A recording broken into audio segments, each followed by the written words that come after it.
Hello guys, welcome to my channel. आशा करती हूँ आप सब अच्छे होंगे और अपनी तैयारी अच्छे से कर रहे होंगे। जैसा कि आपने थंबनेल और टाइटल पढ़ ही लिया होगा, हम बात करेंगे बीएड वर्सेस बीटीसी जो विवाद चल रहा है उसके बारे में।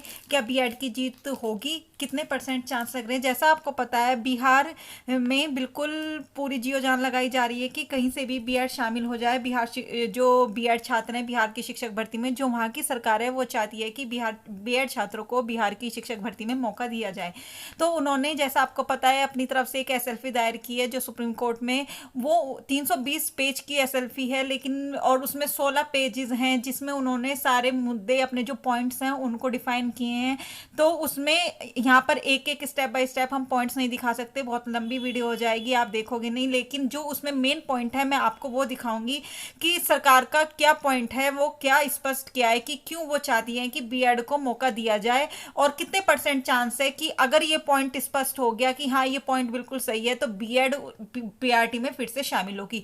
अगर एक बार बिहार में पीआरटी में बीएड शामिल हो गई तो फिर हर स्टेट के जो सरकार है वो बीएड को शामिल करने के लिए राजी हो जाएंगे और वो भी अपनी तरफ से बीएड को फिर शामिल करेंगे।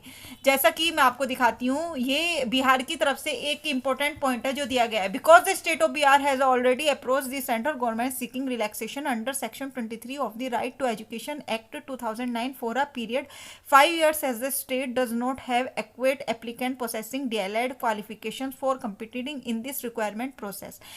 मतलब कि इसमें यहाँ ये बोला गया है कि जो बिहार सरकार है वो ये कहना चाहती है कि जैसे आपको पता है बिहार सरकार में अभी भी 80,000 वैकेंसीज आई हैं और उन्होंने आगे, अभी वो भर्ती पूरी नहीं हुई है, 1 लाख वैकेंसीज का और ब्यौरा दे दिया है।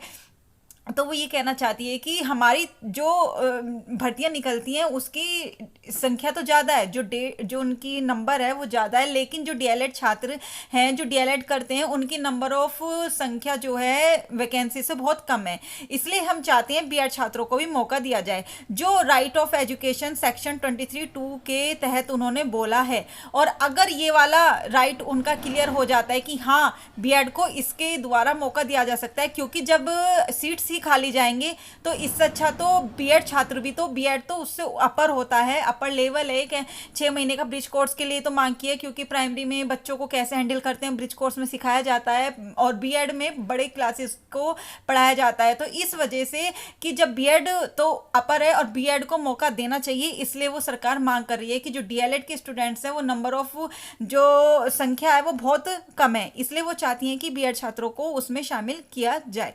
तो अब इनका ये जो मुद्दा है बहुत स्ट्रॉन्ग है, और अगर ये सुप्रीम कोर्ट में क्लियर हो जाता है कि हाँ इस एक्ट के द्वारा, राइट ऑफ एजुकेशन एक्ट 2009 के द्वारा अगर बीएड उसमें शामिल हो सकता है, तो ये बहुत अच्छी खबर होगी बीएड छात्रों के लिए। और यहाँ पर बीएड छात्रों की एक बहुत बड़ी जीत होगी और बीएड छात्र प्राइमरी में शामिल हो जाएंगे। और जो यूपी में सुपर टेट वैकेंसी आएगी तो उसमें भी बीएड छात्रों के 99% चांसेस होंगे उसमें शामिल होने की।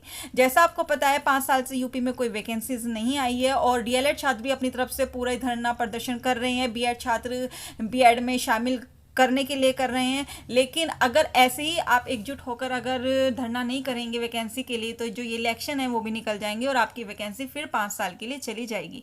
इसलिए यही है कि आप अपनी तरफ से पूरी जियो जान लगाएं मिलकर और वैकेंसी की मांग कीजिए। तो जो भी होगा इस चैनल के माध्यम से आपको बिल्कुल ऑथेंटिक जानकारी मिलती है। अगर चैनल पर नहीं आए तो सब्सक्राइब करके बेल आइकन प्रेस कर लीजिएगा जरूर, और अगर पुराने स्टूडेंट हो तो प्लीज़ अपने दोस्तों को शेयर करके जरूर बताइएगा। आज के लिए इतना ही, थैंक यू।